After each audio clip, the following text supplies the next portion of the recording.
요한 형제만 그 다 이제 이름이 요한이라 참 이름값을 하는구나, 귀한 형제로 알았는데, 오늘 특성을 하는 청년들 이 앞에 나온 분들 다 보니까 전부 요한이 같아요. 그래서 또 두 번째로 놀랬습니다. 이 빔 프로젝트 키스 있나요? 네.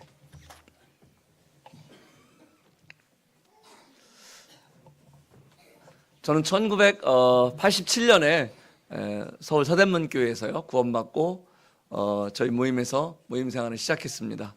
그리고 2001년에 네팔에 들어가서 지금 만 14년이 지난 것 같습니다. 이 시간에는 하나님이 하시는 일 선교에 대해서 보고를 또 간증으로 드리고자 합니다. 저희는 오늘도 이 토요일 날 저녁 집회에 오셨잖아요. 사실 제 인생을 송두리째 바꾼 것이 바로 이 하루 저녁에 선교 집회였어요. 제가 대전 대덕교회에서 있을 때 수요일 날 이런 선교 집회가 있었는데 그때 이현우 형제님, 저보다 4년 먼저 네팔에 들어가신 형제님이 네팔에서 이제 선교 활동을 하시다가 더 이상 학생 비자를 받고 비자 연장이 안 되니까 기도하던 중에 네팔 정부에서 외국인들에게 이제 비즈니스 비자를 받을 수 있는 길을 열어주었어요. 그래서 이현우님께서 주님의 인도하심을 알고 한국에 방문해서 각 전국교회에 여러 교회를 다니면서 그 당시에 8만 불, 약 한 1억 3천 정도 재산이 있는 가정이, 네팔에 한 가정이 들어와서 이 비즈니스를 하면서 비자를 받고 또 선교 동역을 해줬으면 좋겠다, 그런 기도 제목을 내놓습니다. 그런데 그날 저녁 집회에 선교 집회가 끝나고 뒤에 가서 다과를 하는데 이제 다른 성도들은 뭐 그냥 이렇게 좀 감동이 있었지만 무덤덤했어요. 근데 유일하게 저희 가정하고 또 다른 다른 가정, 그래서 총 두 가정이 가슴이 덜컥 내려앉았어요. 재산이 8만 불 되는 사람, 그 당시 한 15년 전에 한 1억 3천 되는 사람이 저희 가정하고 그 가정밖에 없었어요. 그런데 그 가정은 뭐 자세히 계산해 보더니 우리는 조금 모질란다고 빠져나갔어요. 뭐 저만 남은 거예요. 그래도 무슨 선교 아무거나 하는 게 아니지. 네, 그랬어요. 그 당시에 제가 선교 나간다고 나중에 결정하고 선교복으로 하고 다닐 때 이 호남제 간형님께서 부르셨어요. 최영재 일로 와봐. 선교는 거 아무거나 나가는 게 아니야. 혼나고 나갔어요. 저는 그 당시에는 장로 형제님들이 나가는 것이 이제 또 이원정님처럼 이렇게 나가시는 것이 샘플로 이렇게 한 모임에서 알고 계실 때였던 것 같아요. 어쨌든 저는 선교는 관계가 없지, 그렇게 생각하고 넘겼습니다. 그리고 시간이 흘렀는데 계속해서 이현웅님이 이제 전국 모임에 공문을 보내요. 네팔의 상황이 시급한데 아직 동역자를 주님이 보여주시지 않고 계십니다. 그런데 이제 그런 공문이 계속해서 와요, 편지가. 그런데 사이버니 형제님이 그렇게 하는 거예요. 네팔에서 이현우 형님 기도 제목과 함께 편지가 와 있습니다. 게시판에 달아놓을 테니까 참고하시기 바랍니다. 그러는 거예요. 그런데 성도들이 아무 관심이 없어요. 그래서 이거는 정말 중요한 일인데 왜 이렇게 성도들이 관심이 없을까?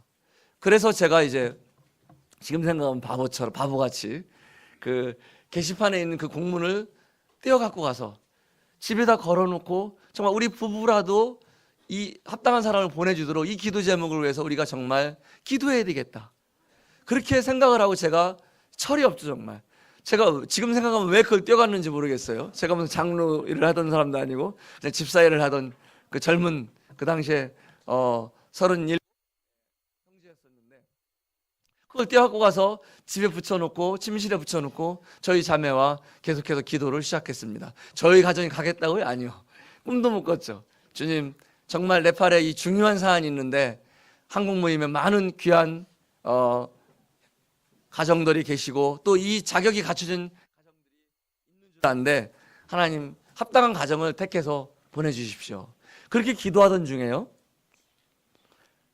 어느 날 주님이 저에게 그 마태복음 13장 44절 말씀을 통해서 천국은 마치 밭에 감추인 보화 같은데 농부가 그 소유를 다 팔아 그 보화를 발견한 후에 그 소유를 다 팔아 그 밭을 샀느니라. 이 말씀을 통해서 주님이 제 마음 가운데 너는 지금 네팔을 위해서 합당한 사람을 보내달라고 기도하는데 너는 네 소유를 다 팔아 그 밭을 살 수 있느냐? 이렇게 저에게 반문하시는 거예요. 그런데 그게 얼마나 저에게 큰 쇼크가 왔는지 이제껏 저에 대해서는 적용을 안 해봤어요. 다른 사람, 그 누군가를 위해서 기도했었는데 너는 네 소유를 다 팔아 그 밭을 살 수 있느냐? 그리고 제 마음속에 나는 너를 위해서 천국의 모든 부귀와 영광을 버리고 십자가에서 너를 샀는데 너는 네 소유를 다 팔아 그 밭을 살 수 있느냐? 이러시는 거예요. 그래서 제가 정말 그 말씀이 제 마음 가운데 꽂혔을 때 너무 그건 충격이었어요. 그렇지만은 역시 이걸 자매한테 이야기할 때 자매는 이제 말도 안 된다, 이 이야기는. 왜냐하면은 우리가 어떻게 선교사, 이건 말이 안 돼. 맞아, 내가 생각해도 그렇다. 그런데 우리 자매에게도 이 누가복음 19장 30절 말씀을 주님이 또 주십니다. 그래서 이 평범하게 읽던 말씀이 주님이 쓰신 나귀가 아직 아무도 타보지 않은 나귀 새끼가 매여 있는 것을 보리니 풀어 끌고 오라. 만일 누가 너에게 어찌하여 푸느냐 묻거든 말하기를 주가 쓰시겠다 하라. 정말 그 당시에는 자격 있고 정말 경험이 많은 이런 훌륭한 장로님들이 나가는 걸로 알고 있었는데 저는 또 자격이 없다고 했었는데 한 번도 사람을 태워보지 않은 어린 나귀 새끼를 주님이 쓰시겠다고 하고 부를 때 나귀 임자는 풀어 줄 수밖에 없다. 이 말씀을 통해서 우리가 자격 때문에 주저하던 마음을 주님이 또 녹여주십니다.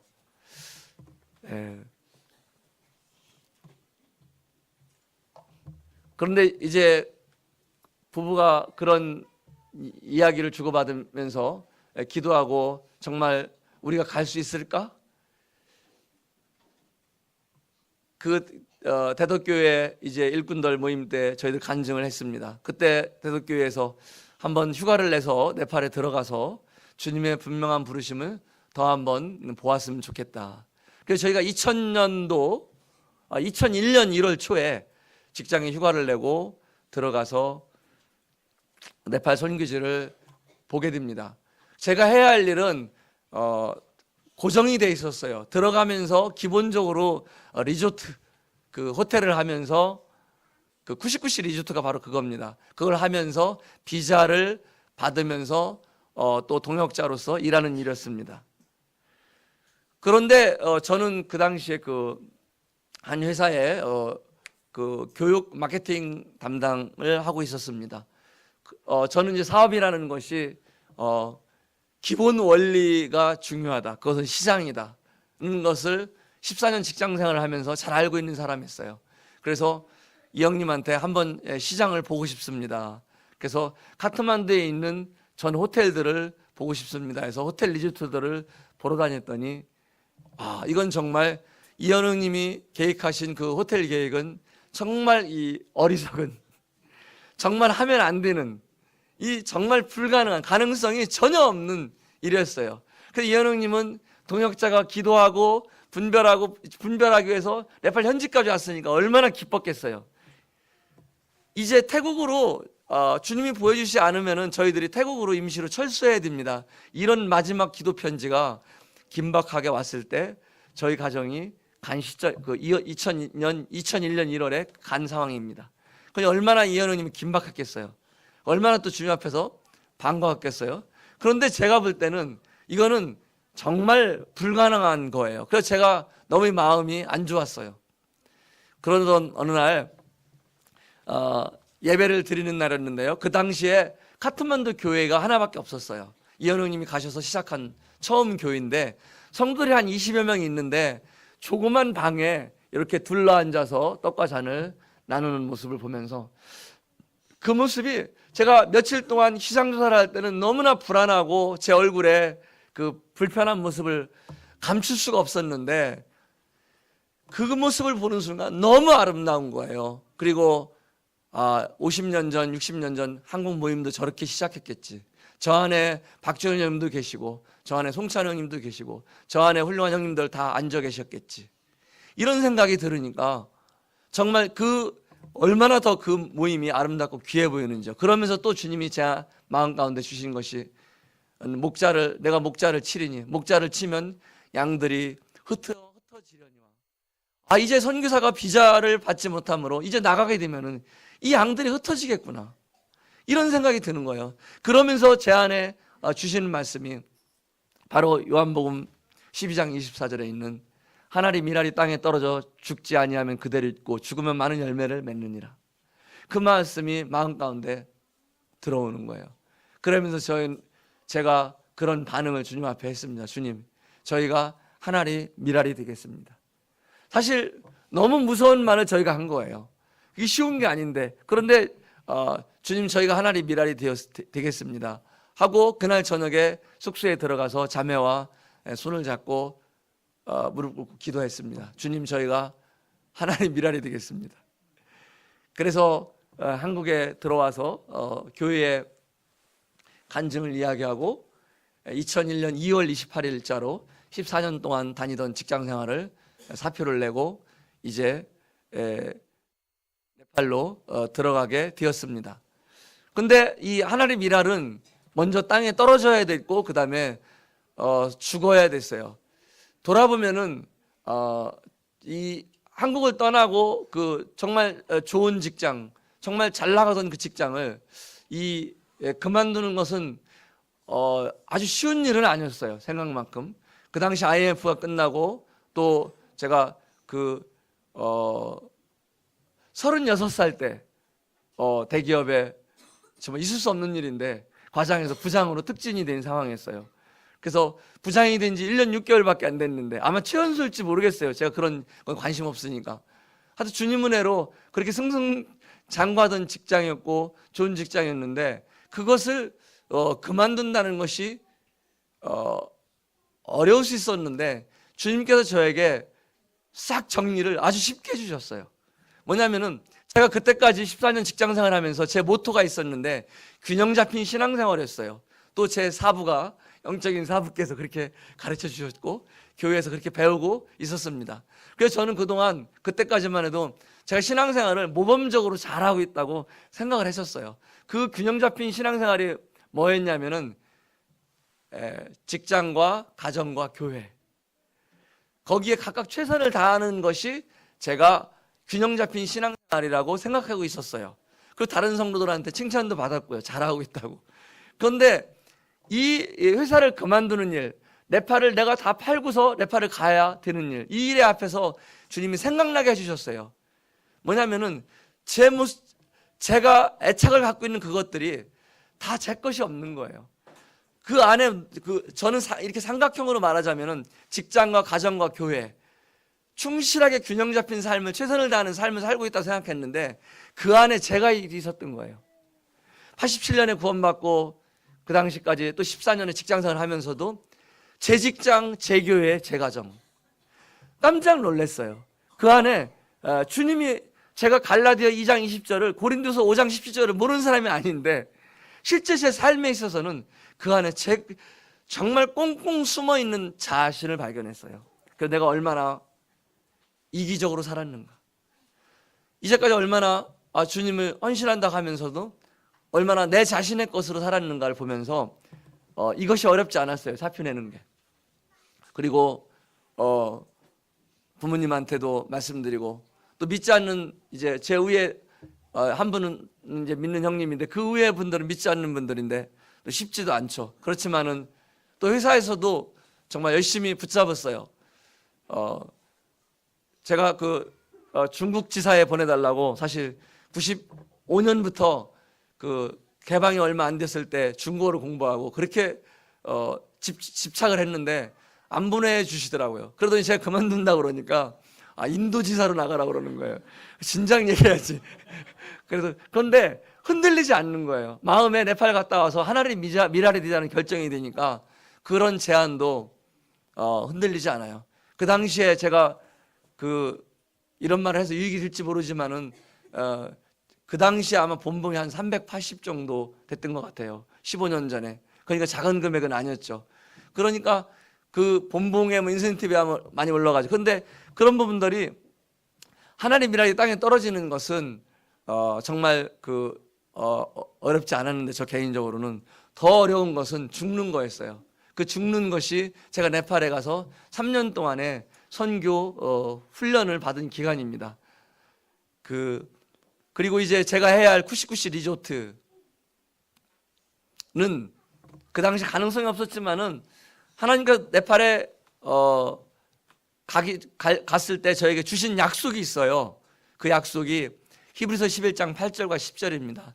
그 쿠시쿠시 리조트의 약속입니다. 제 아브라함이 부름을 받았을 때 순종하여 장래 유업으로 받을 땅에 나아갈새 갈 바를 알지 못하고 나아갔으며 이는 그가 하나님이 경영하시고 지으실 터가 있는 성을 바랐습니다. 그 당시에 제 성경 버전은 하나님이 경영하시고 지으실 터가 있는 성으로 이렇게 번역되어 있었어요. 그래서 저는 그 약속 그대로 하나님 지어주실 것을 믿고 또 경영해 주실 것을 믿고 그렇게 지금까지 이 쿠시쿠시를 운영하고 있습니다.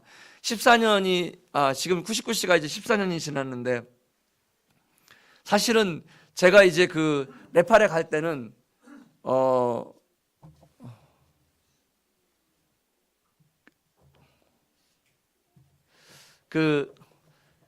자비랑 선교사로 갔습니다. 저는 아파트 팔고 퇴직금 받고 국민연금까지 다 예약해서 이제 전체 한국의 모든 재산을 정리해서 들어가서 제가 이 리조트를 하면서 그것으로 먹고 살면서 그리고 선교를 해야 됐어요. 그래서 저는 또 이제 전공을 살려서 어떻게 멋있게 리조트를 운영할까 해서 제가 사업계획 설정하고 갑니다. 책을 만들었어요. 그래서 몇 년 이내에 수익을 만들고 어떻게 이제 직원들을 어떻게 훈련시키고 이런 수많은 계획들을 다 써갖고 갔는데 지금까지 본 적이 없어요.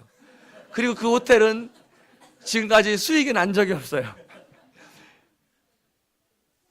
그리고 제가 갖고 그 모든 재산을 처분해 간 돈은 8개월 만에 땡 돈이 떨어졌어요.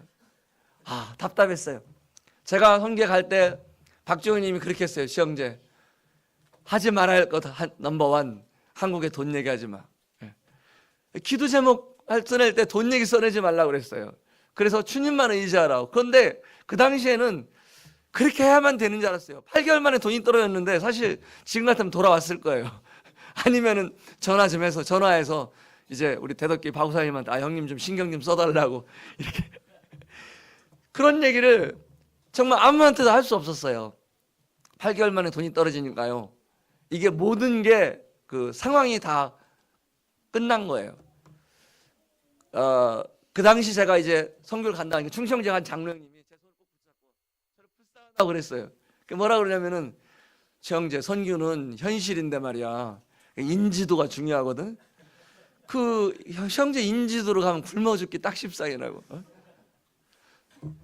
그런데 그 당시에 제 믿음이 얼마나 오버돼갖고, 오버된 믿음도 위험해요 사실. 그러니까 보이는 게 없는 거예요. 주님이 쓰시겠다고 하는데 뭐가 그런 단서가 필요해요. 그냥 와서 주님 약속이 있는데 또 뭐가 또 군소리가 필요합니까? 그래서 갔는데 돈이 딱 떨어지고 나니까 상황이 그런 생각이 막 나는 거예요. 저 형님이 저래서 그랬구나. 별 생각이 다 나요. 어쨌든 그때부터 이제 제 한국의 부르주아의 생활은 다 끝나고, 제가 한국에서 했던 기도, 한국에서 주님을 붙잡던 그런 것들 다 이제 정말 부르주아 같죠. 이제 정말 철저히 헝그리 정신으로 이제 주님 약속 붙들고 기도하고 매달리는 그거밖에 없었어요. 주님 지어주신다고 하셨잖아요. 8개월 만에 돈이 떨어지니까 깜깜한 거예요. 주님 지어주신다고 하셨잖아요. 지어주세요. 근데 저 인지도 없어요. 한쪽에서는 야, 네 인지도로 누가 너를 위해서 기도하겠냐. 그런데요, 정말 얼마 안 가서 어느 한 가정이 저희 가정을 위해서 아파트를 팔고 그 얼마를 2천만 원을 이렇게 3천만 원을 보내주시다는데 처음 2천만 원이 온 것 같아요. 하여튼 2천만 원을 이렇게 보내주신다는 말이 썼는데 제 이메일로 왔어요. 그 형님 소수점을 안 찍었어요. 그래서 제가 세보니까 이게 200만이야. 아니야 2천만, 일십백 2천만인데. 그래서 자매한테 와봐. 자매도 해보더니 2천만 맞아 그래요. 그래서 야 2천만, 나 같은 사람, 우리 같은 사람, 지금 2천만 원이 그렇게 큰 돈은 아니지만은 그 정도는 진짜 큰 돈이에요. 15년 전에, 24년 전에 2천만 원. 그러니까 자매하고 둘이 막 갑자기 놀래갖고 이렇게 끌어안고 강시처럼 이렇게 하면서 주님 살아계시잖아. 거봐 주님 하신다니까. 우리 인주도에도 주님 하신다고. 눈물 콧물이 되면서 처음 받은 헌금이 그 큰 2천만 원이에요. 그래서 주님이 지켜해 주셨어요. 그리고 그 초기 3년이 저에겐 이제 들어갑니다. 처음 3년은 하나님이랑 이 땅에 떨어져 죽는 시기였던 것 같아요. 제가 무엇을 해보려고 했던 것, 멋지게 무엇을 해보려고 했던 것, 다 이제 일단은 제가 차고 간 와이셔츠 넥타이부터 이제 벗어야 됐어요. 가서 이제 제가 하는 일은 멋진 선교가 아니고 저는 이제 웨이터를 했어요. 99시 리조트를 하면서 저는 이제 그런 걸 다 직원들을 시키고, 저는 야 이거 해 저거 이렇게 하면은 왜 사람이 직접 해, 다 시키면 되지, 다 시스템을 만들면 되는 줄 알았어요. 그리고 여전히 이렇게 해서 좋은 옷 입고 딱 사인만 할 줄 알았는데 가니까 아무것도 모르는 거예요, 일파 사람들이. 그러니까 저는 행주질하고 걸레질하고 화장실 청소하고 홀 서빙 보고, 우리 자매는 부엌에 들어가서 그 뭡니까 이제 주방일하고 하고. 지금 네팔에 오면은 저를 부러워해요. 회장님이라고. 뭐 좋은 리조트에 딱 주문하면 나오지 이러니까. 근데 초기 3년은 그런 게 이제 하늘에 뚝 떨어진 것이 아니라, 초기 3년은 제가 생애에 결코 한 번도 경험해보지도 않았고 생각해보지도 않은 일을 해야 됐어요. 너무나 사실은 다른 선교사님들은 한국에서부터 고생을 많이 하시다 간 분들이 많아요. 이렇게 아예 주님이 부르셔서 단칸방에 살으셨고 중고차에. 저 같은 경우는 그냥 이 좋은, 그냥 어떻게 보면 이 상위 이 A클래스를 달리다가 갑자기 떨어진 게 중간에 걸리면 좋은데 너무 이 땅끝으로 떨어진 거예요. 그러니까 이 일이 도대체 제가 감당이 안 되는 거예요.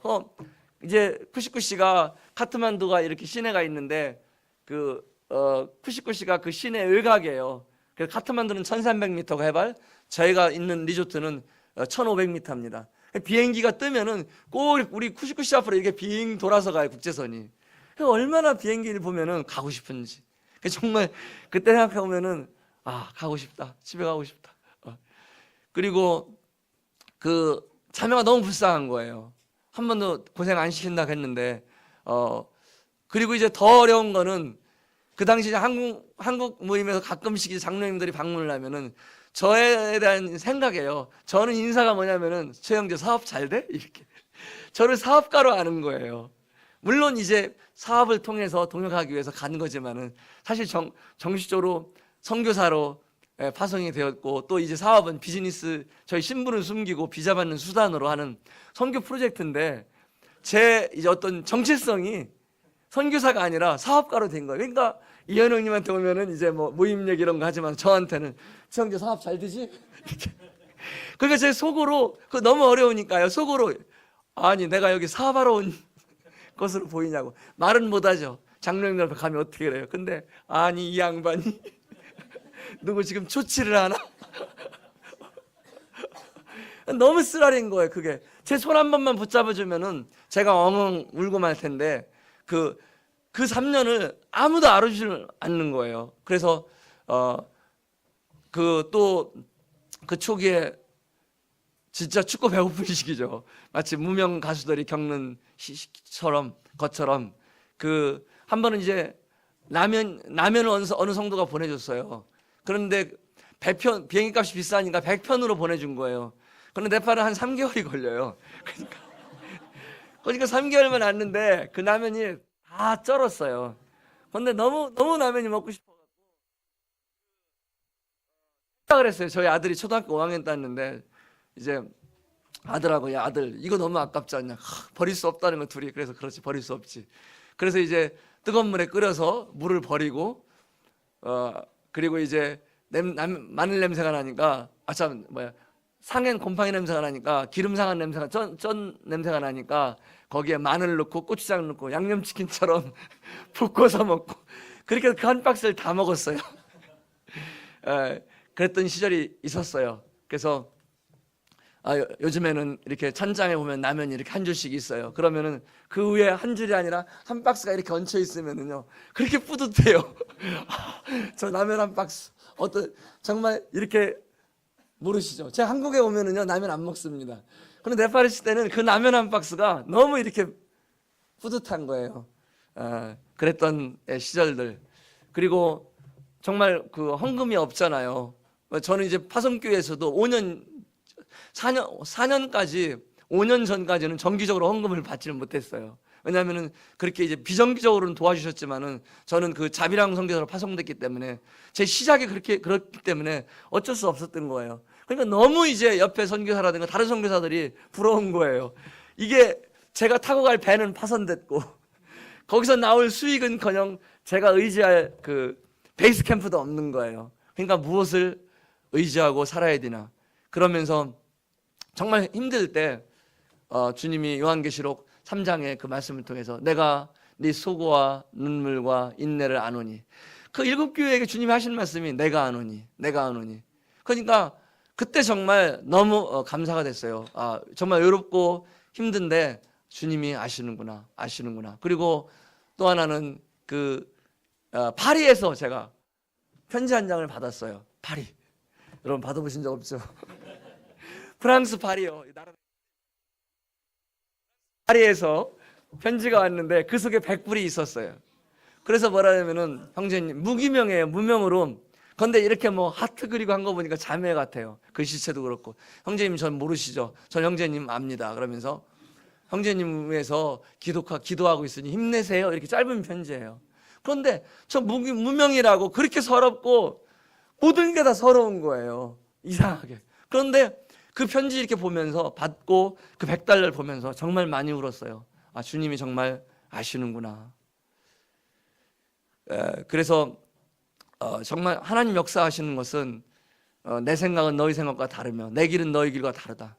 주님이 역사하시는 것, 그리고 그 하나님이 하시는 일을 정말 사람으로 시종을 측량할 수 없게 하셨도다. 그것은 하나님을 경외하게 하려면신 줄을 내가 알았도다. 정말 하나님 하신 일들을 너무나 어려웠지만은 어려운 기간을 통해서 정말 놀랍게 경험하게 해주셨어요. 99시 리조트가 요한이가 왔을 때는 이 밑에 그림처럼 멋있는 거였지만은, 그 요한이가 오기 전에는 맨 좌측에 있는 것처럼 이런 아주 나무만 많은 그냥 벌판 들녘했어요. 그것을 이 덤프트럭 80대, 이 다리 놓는데도 덤프트럭 80대 흙을 메꿔서 하고 저렇게 이제 짓고 지금 밑에 모습이 되어 있습니다. 정말 한 번도 읽어보지 못하는 사업 계획서. 그리고 요거 먼저 할까? 예. 제 3년 기간이 끝났을 때 저희들이 어려운 3년 하면서 하나 생각을 했어요. 우리 자매하고 저희 어렸을 때는, 저는 국민학교 나온 이제 세대인데 국민학교 때는 급식을 받았었어요. 지금처럼 단체 급식이 아니라 큰 대바구니에 빵, 이게 봉지도 없어요. 그냥 빵을 갖고 오면은 그걸 나눠주면 그렇게 맛있었어요. 그래서 여기도 아이들이 배고프니까 그 빵을 나눠줘야 되겠다. 우리 호텔에 오븐이 있으니까. 그런 생각을 했었는데 학교는 꿈도 못 꿨죠. 그런데 3년이 지난 곧 제 선교 훈련을 마칠 즈음에, 마치고 나니까 저에게 큰 하나님의 위로의 선물이 준비되어 있는 거예요. 그것은 바로 학교였는데, 국제기아대책기구라는 UN 산하의 단체를 통해서 그 선교사가 저에게 학교를 하라는 제안을 해줘요. 300명 장학금을 줄 테니까. 엄청 큰 돈이죠. 만 원씩만 해도 300만 원을 매월 받는 거예요. 그런데 그 선교사를 어떻게 알았느냐? 여러분 혹시 한수동 형제님이라고 아세요? 한수동, 미국에서 방송사에 가신 형님인데, 한수동 형제님이, 제가 2001년에 초에 선교사 나간다고 선교복을 하러 관악교회에 갔어요. 그 당시 관악교회가 우리 모임하고 교제할 때인데 관악교회 갔었는데 거기 한수동 형제님 미국에서 오셔서 저한테 편지 하나를 전해주는 거예요. 최 형제, 이거 네팔에서 한 선교사가 주시더라. 읽어보니까요, 그 내용이 뭐냐면은 저는 네팔에 박재면 선교사라고 기아대책 네팔 지부장입니다. 네팔에 오시면 꼭 들리십시오. 꼭 찾아주십시오. 그런 편지였어요. 네팔 국제 기아대책 기구 지부장. 그런데 가서 첫 번째 날 이현웅 형님 만나고 네팔에 들어가서 두 번째로 그분을 찾아가서 지금까지 가장 친한 친구예요. 근데 그분이 왜 저를 찾았을까요? 이 학교를 300명의 학교를 선물해 준 그분, 생면부지의 사람이. 그분은 평신도, 그러니까 우리가 이런 말에 이해하기 힘드시지만은 한국을 딱 떠나면은 그 한국 사회에서는 제가 네팔에서도 동일하고 마찬가지입니다. 한국 선교사 협의회가 있어요. 모든 이제 이단 단체를 제외한 한국 선교사들이 협의회가 있는데 거기에 이제 가입을 합니다. 그런데 이분도 그 한국에서 고대 상대를 나오시고 국민은행 차장으로 계시던 분이에요. 그러다가 이제 국제 기아대책 지부 격리 담당으로 네팔 지부장으로 가시게 됐어요. 네팔 지부장으로 갔지만은 한국에서는 엘리트였지만은 가서는 뭡니까? 평신도가 된 거예요. 한국 사회에서는 한국 한인교회가 있는데 다 그분 말고는 전부 다 목사님이에요. 다 선교사들이. 근데 그분은 평신도예요. 그러니까 평신도는 이런 데 못 올라오거든요. 그 엄청 기도도 밥 먹을 때도 평신도는 기도 안 시킵니다. 그냥 얻어먹기만.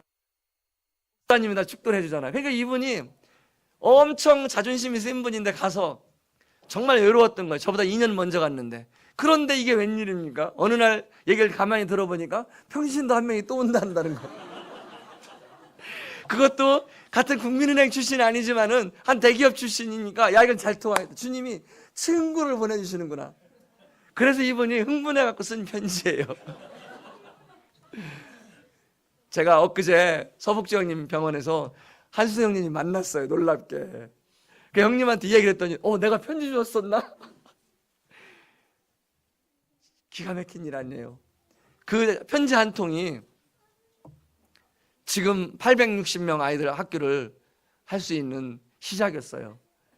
그것도 그분이 편지 줘서 바로 가서 했으면 제가 얼마나 교만했겠어요.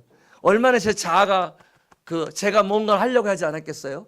그런데 3년 동안 다 썩고 썩은 다음에 3년이 끝나니까 제가 너무 불쌍해서 그랬는지 얘따 너 먹어라 하고서 하나 주신 게 바로 뉴어라이전 학교입니다. 그래서 어떻게 이런 다 쓰러져가는 학교를 양철로 지붕돼 있고 양철로 칸막이 돼 있고 저 다 쓰러져가는 학교를 그 당시 학생들이 90명 있었어요.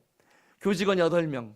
정말 다 쓰러져가는 저 냄새나는 학교를 저희들이 월세 30만 원으로 저 학교를 운영하는데 돈이 하나도 안 들어갔어요. 월세 30만 원으로 20년 계약을 했습니다. 학교 운영권, 학교 임대권까지 다, 건물 임대권까지. 그래서 지금 월세가 올라서 80만 원이지만은 그리고 시작하자마자 기아대책에 받는 300만 원, 300명의 장학금. 그래서 우리 학교가 기아대책 지정학교가 되어진 거예요. 그래서 그 돈으로 1층 올리고 2층 올리고 3층 올려서 지금은 그런 학교가 됐습니다. 정말 이 뉴어라이전을 통해서 또 모임이 개척됐어요. 하나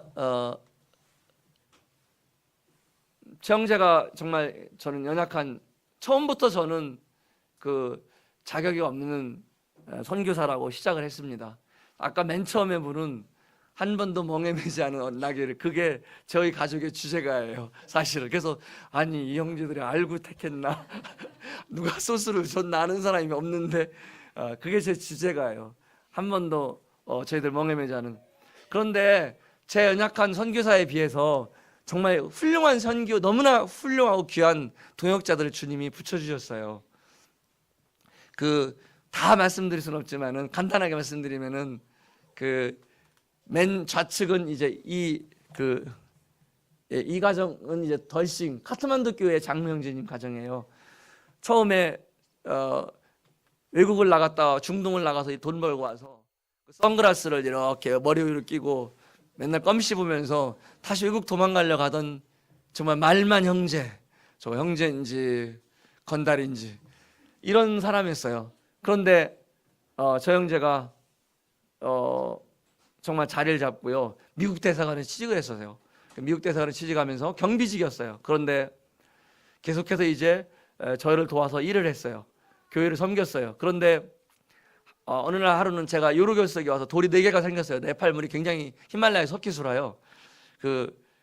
갑자기만 너무 통증이 심해서 응급실에 가서 제가 이제 너무 힘들어하고 있는데 이 형제가 병문을 왔어요. 몇 년, 한 5년 전 일인 것 같아요. 6년 전인지 5년 전인지 와서 이제 제 손을 붙잡고 울더라고요. 형님 죄송합니다. 저는 제 직장 소중히 여기면서 그냥 적당히 이렇게 섬기려고 하는데 형님이 외국에서 와서 이렇게 힘드시게 주님 섬기고 있는데 제가 너무 죄송하다고 직장을 그만두겠다고. 그래서 이 형제가 그 좋은 네팔에서 가장 좋은 직장이에요. 15년만 근무하면은 미국에 갈 수 있는 미국 시민권 심사 대상에 들어가요. 그런데 이 형제가 몇 년을 남겨놨는데 그만둬요. 그리고 전심 사역을 시작하게 됩니다. 지금까지 정말 건달 갖고 맨날 언제 도망갈지 몰랐던 형제였는데 카트만두 교회에서 너무나 듬직하게 지금 전심 사역자로 일하고 있어요. 그 옆에 이 가정은 아주 시골에서 올라온 목수예요. 목수 형제였는데 제가 카트만두 교회를 책임을 맡았을 때 두루바 형제를 아실런지 모르는데 네팔에 있는 두루바 형제가 있는데 그 형제가 저를 통역해주고 동역자였어요. 그런데 그 형제가 개인 사정으로 한국으로 와서 호주로 가게 됩니다. 갑자기 동역자가 없어져요. 그런데 이 형제하고 일을 시작했어요. 화요일 날 성경 공부를 하면은 이 형제가 목요일 날 가서 다른 구역에 가서 그 배운 거를 그대로 전했어요. 이제 갖고 침례 받은 사람이 화요일 날 공부한 거를 목요일 날 가서 다른 구역에 가서 저는 떠듬떠듬하는 네팔 말로 해나면 이 형제가 해석을 하는 거예요. 이렇게.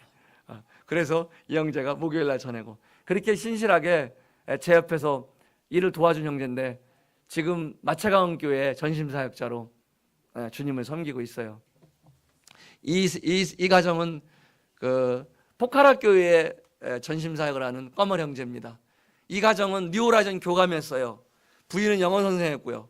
정말 둘이 많은 돈을 버는 또 여기도 에리트 가정이에요. 브라만 계급 높은 사람이고요. 그런데 어느 날 이 형제가 로마서 12장 1절 2절 말씀을 갖고 와서 저한테 그랬어요. 형제님, 제가 5시에 일어나서 밤 7시까지 일을 하는데 그 당시에 한 40만 원을 한 달에 법니다.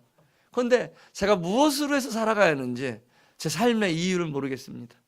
정말 이렇게 사는 게 싫습니다. 정말 주님 안에서 이런 거 다 내려놓고 온전히 말씀 가운데 살고 싶습니다. 그러더라고요. 그래서 한편으로는 너무 놀라웠어요. 그러면 한편으로는 걱정이 되는 거예요. 그 말 참 귀하다. 그런데 좀 더 배워라. 이 학교도 굉장히 중요한 사역이니까 좀 있으라. 그러던 어느 날 호주 주에로 디렉터로 계시던 로리코엘 할아버지가 네팔에 방문했었어요. 그때 이런 가정을 소개했어요. 제가 정말 교회에서 배우는 원리를 알지만은 저도 연약하고 교회에서 배우려면 시간도 많이 걸리는데 이 형제는 정말 집중해서 공부하고 싶어 한다고 말씀에 빠져서 그랬더니 이 형제 부부를 흔쾌히 2년 풀 장학생으로 받아주셨어요. 그래서 가서 그 코스를 마스터하고 또 배우고 와서 다시 네팔에 돌아와서 카트만두에서 200km 떨어진 포카라 지역으로 보따리 하나 싸갖고 갔어요. 그래서 가서 열심히 했는데 1년이 지나도록 구원의 역사가 한 명도 없는 거예요. 처음 이제 우리 네팔에서는 처음으로 네팔 현교사에 의해서가 아니라 네팔 현지 형제에 의해서 개척된 교회예요. 분가가 아니라 순수한 개척. 그런데 1년이 넘도록 한 영혼이 안 더해지는 거예요. 이 형제가 어느 날 저한테 이메일을 보냈어요. 형님, 제가 쓰는 가계부를 보내드립니다. 수입과 지출란이 다 적혀 있으니까 참고하셔서 제가 혹시 하나님 앞에서 범죄하고 있는 게 있는지 봐주십시오. 제가 이 형제 마음을 왜 모르겠어요. 이 형제는 자기가 범죄하고 있어서 하나님이 역사를 안 하시나를 저한테 물어본 거예요. 그래서 제가 쓱 봤는데 뭐 잘하고 있어요. 그런데 저는 이제 안 본 척하고 형제 이거는 내가 이걸 다시 뭐 이메일을 다시 보내는 게 무슨 의미가 있겠어요. 그래도 제가 그랬어요. 제가 이메일을 다시 리턴한다. 다시 보낼 테니까. 왜냐하면은 일꾼의 결사는 사람이 자격이 없다. 하나님 앞에서 하는 거다. 그냥 하나님이 하실 거다. 그래서 그런데 내가 형제 마음을 안다. 형제가 지금 마음이 타고 있구나. 그런데 기다려라. 정말 인내가 필요하고 이 기간이 너무나 소중한 기간일 거다. 그런데 2년이 지나고 그때부터 한 명 한 명 더해졌어요. 지금은 이제 25명 정도의 성도들이 모이고 있고 또 이 형제를 통해서 또 다른 모임을 개척했어요. 이 형제가 2개의 모임을 개척한 그런 가정입니다. 이 가정은요, 이 가정이 아니죠. 이 형제는 그 당시에 약 4년 전에 45세의 청년이었어요. 브레임이라는 청년인데 홀어머니를 모시고 살고 계셨는데 장가도 안 가고요. 홀어머니가 어느 날 사고로 돌아가셨어요. 그래서 이 노총각은 자살을 결심합니다. 죽어야 되겠다. 의미가 없다. 그런데 그 동네에 바로 이 덜싱 형제와 두 형제의 고향이 바로 거기에요. 그러니까 이 형제가 너무 삶이 힘들고 공허하니까 도대체 크리스찬들은 무엇을 갖고 있을까 생각이 난 거예요. 그래서 덜싱 형제한테 전화를 해요. 나 정말 죽기 전에 전화했다. 뭐 이게 인생이 너무 힘들다 그러니까 덜싱 이 카트만두로 부릅니다. 그래서 그 시골에 있던 이 노총각이 카트만두에 있어가면서 그 당시에 우리 연합 수야회가 있었는데 복음 집회에서 구원을 받아버렸어요. 그 한 달 동안 계속해서 복음을 듣고 있으면서 확실한 이제 구원 가운데 이 형제가 구원을 받게 되니까 고향으로 다시 돌아간다고 그랬어요. 그러면서 하는 얘기가 뭐냐면은 아무것도 모르고 지옥 간 것은 우리 엄마로 족하다. 우리 어머니로 족하다. 더 이상 우리 고향에 지옥 보낼 수 없다. 그래서 가자마자 일꾼이 아니에요. 이제 막 구원받고 바로 내려간 거예요. 가서 아무것도 모르는 사람이 계속 복음을 전하는 거예요. 우리는 복음을 전하는데 뭐 슬퍼할 필요는 없잖아요. 기쁘면서도 저거 어쩌려고 저러지. 그런데 뭐 어쩌긴 뭐 어째요. 사람들이 모이더라고요. 계속 모여요. 그러면서 한 10명, 15명이 계속 모이는 거예요. 그래서 한 1년이 지나면서요 7명이 구원받았어요. 그냥 한두 번 모이고 마는 게 아니라 계속해서 모일 때 저희들이 방문하기 시작했어요. 같이 복음을 전하고. 그래서 1년이 지나면서 7명이 구원받고 지금 여기 25명 이상의 성도들이 여기도 충청도 원머루 모임 같은 아주 시골 모임인데 거기에 이 죽으려고 했던 청년이 지금 잘 섬기고 있고요. 그리고 나중에 또 말씀드리겠습니다. 옆에 있는 이는 뉴호라이즌 교장 형제입니다. 피터 머러전. 이 형제의 본명은 붓더예요. 붓더 머러전. 붓더가 뭔지 아시죠? 부처예요. 붓다. 예. 이름이 부처예요. 부처. 이름이 부처인 형제가 부인이 크리스찬이 됐어요. 그 동네 처음으로. 그러니까 이 형제는 이 사람은 못마땅해서 그 정보학교 영어 선생님인데 못마땅해서 틈나면은 마을에 가서 마을 한복판에 크리스찬들을 비방하는 연극을 하던 선생이에요. 그런데 그리고 이름도 붙더고 그런데 어느 날 이제 이 사람이 저희가 학교를 시작하니까 우리 학교에 지원을 했어요. 영어 선생으로. 왜냐하면 부인이 등 떠밀었어요. 그러니까 부인은 알았어요. 제가 크리스찬이라 여기에 가면은 이 크리스찬을 반대하는 이 남편이 뭔가 변화가 오겠다. 그런데 이 남편은 부인의 속셈을 알고도 왜 왔냐? 외국인이 하니까 뭔가 영어도 배우고 뭔가 이점이 있겠다. 사실 제가 영어 한마디 제대로 못하는데 어쨌든 그렇게 해서 와서 저희 처음 성역 공부를 시작했는데 거기서 구원받았어요. 그 이름을 피터로 고쳤어요. 지금 교장실에 가면은 피터 가로 열고 호적은 붓더니까 붓더 머러전 이렇게 프린시플 이렇게 해서 딱 그 명패가 있습니다. 이 마지막 소개해드리고 싶은 이분은 찌런집이라는 형제인데 동네 리더예요. 지금 현재는 학교에 슈퍼바이저 총무일을 하고 있습니다.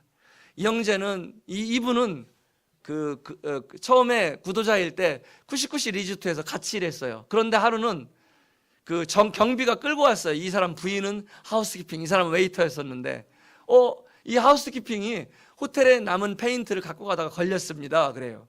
그래서 제가 화가 나갖고서 왜 당신 도둑질이야? 그랬더니 이 사람이 확 화를 내더니요. 당신 내 말 한마디면 당장 이 나라에서 추방될 수 있다고. 그게 갑자기 제가 겁이 나는 거예요. 아니 앞으로 얘기하고 가져가라고. 갑자기 숙였죠. 그때부터 무서웠어요. 이 사람이 알고 보니까 동네 리더예요. 리더, 지도자. 그 계급도 네아리 마을의 슈레스타예요. 높은 계급, 제사장 계급. 잘못 건드린 거예요, 제가. 그런데 학교를 시작하려고 보니까 3년 뒤에 했다고 했잖아요. 호텔 뒤 3년 뒤에 학교를 하려다 보니까 이 동네 사람이 필요한 거예요. 그러니까 이 사람을 여기 당신은 호텔 라인에 있는 것보다 저 학교로 가서 나를 돕는 게 좋겠다 해서 그때 데리고 갔습니다. 그런데요, 학교를 시작하면서 저희가 학교를 저희가 네팔 교육 발전을 하는 거 아니잖아요. 복음을 위해서 하는 거죠. 그래서 학교를 하자마자 내전 기간에도 교장실에서 성경 공부를 시작했습니다. 1년 동안 커튼을 내리고, 바로 왜냐하면 학교 길 건너 집이 3층 집이 있는데 거기가 바로 비밀경찰 집이에요. 그 비밀경찰이 저희 1년에 한 번씩 비자 심사하는 사람이에요. 딴짓 하나하나 보는 사람이거든요. 그러니까 어떻게 해요? 무서워서 문 잠그고 커튼 내리고 성경 공부를 이제 원하는 교사들에서 한 12명이 신청을 했어요. 그래서 시작을 했는데요. 며칠이 지났는데 갑자기 하루는 성경 공부를 하고 있는, 이미 시작한 지 며칠이 지났는데 성경 공부하는 교장실을 두드리는 거예요. 무서워서 살짝 누군가 이렇게 열어봤더니 이 사람이에요. 그래서 이 사람이 와서 왜 왔냐고 그랬더니 자기 성경 공부 여기 성경 공부 하고 싶다는, 그래서 안 해도 돼. 이거 자유다. 안 해도 돼. 그러고서 한 손으로 이렇게 오지 말라고 이렇게 한 손으로 무릎을 잡고 한 손으로 이렇게 안 해도 돼. 이거 필요 없어. 이렇게 안 해도 돼 그랬어요. 왜냐면은 이거 무서운 사람이잖아요. 이런 사람은 구원 안 받을 사람이고 구원 받아도 큰일 날 사람. 그런데 자꾸 밀고 들어오는 거예요. 하고 싶대요. 안 해도 된다니까 하고 싶다고 막 들어와요. 그 힘으로 쑥 밀고 들어왔어요. 그러니까 이 형제 구원 받아왔고요. 이 형제 없었으면은 학교 못했어요. 동네 학교 시작하자마자 수많은 교육청에 진정서 들어가고 고발 들어가고 기독교 전환, 이 마을 다 문화 다 말살시키고 기독교 전한다고. 누가 고발하겠어요? 마을 사람들이 아니에요. 마을에 인근 학교 사람들이. 왜냐? 똑같아요. 아데미 여신 때 팔아서 먹고 사는 그들이 사실은 신앙의 문제로 제자들을 핍박한 게 아니잖아요. 그들의 비즈니스 영업이 위험해진 건 돈 문제잖아요. 선교지도 마찬가지더라고요. 2000년이 지난 지금도 무슨 사실은 힌두교 대 기독교의 신앙의 문제로 우리 핍박하는 게 아니라 그들은 불쾌하지만은 그렇게 적어도 핍박은 하지 않더라고요. 근데 이 비즈니스 다른 인근 사립학교들이 우리 학교를 고발하는 거예요. 그런데 이 사람이 동네 리더니까요, 다 몸으로 다 막아내는 거예요. 여기 있는 사람은 되게 하지 말고, 제가 가면 제 차에다가 길을 막고 막 그러는데 이 사람이 하지 마라. 외국 사람이 나한테 하라. 나한테 다 막아주는 거예요. 그리고 이분이 지금 마차가웅에 학교 사역을 통해서 네팔 10개 모임 중에 처음으로 자기 예배당을 세웠습니다. 멋있죠? 270석 자리에 정말 이 큰 예배당, 이 부지를 누가 했냐? 헌신을 바로 이 형제가 했어요. 한국 돈으로 4천만 원, 5천만 원, 평생 벌어도 못 벌을 돈을 이렇게 이 형제가 구원받고 헌신도 한 형제예요. 근데 제가 이제 여기까지만 해야 될 것 같아요. 제가 있죠, 정말 이 역사하시는 하나님, 약속 이루시는 하나님 보면서 정말 사람이 제가 한 게 무엇인가 생각이 돼요. 제가 겸손하고자 일부러 낮추려고 하는 게 아니에요. 제가 하려고 했던 것은 하나도 안 된 거예요. 시작부터 그랬잖아요. 8개월 만에 돈 떨어지고, 인지도 없다고 그냥 불평하고 궁시렁거리고 막 찡찡거리니까 파리에서도 $100 보내주고. 지금요 99시의 직원들이 24명, 뉴 호라이즌 학생들 교직원이 47명이에요. 자비량으로 출발해서요. 돈은 8개월 만에 다 떨어졌고, 지금도 그 제가 먹고 살아야 하는 99시 리조트는 흑자가 안 나요. 그런데 71명한테 이제까지 월급을 밀려본 적이 없어요. 우리 하나님 얼마나 놀라우신 분이에요. 정말 어떻게 이거를 다 우리가 계산되겠어요? 계산되지 않아요. 제가 이것들 마스터 플랜을 갖고 있었다면 일본에 가서 간증을 이제 하면은 그 마스터 플랜이 뭐냐고 물어봐요. 이해를 못 하셔요. 일본 성도님들은. 이게 어떻게 가능하냐. 무슨 이수보화에서 나오는 이야기 같은 거예요. 정말 이렇게 하나님 먹여주시고 채워주시고 하셨어요. 남은 것들은 내일 제가 이거 같이 이어서 해도 되나요? 예. 내일 시간에 말씀을 드리겠습니다. 예, 감사합니다.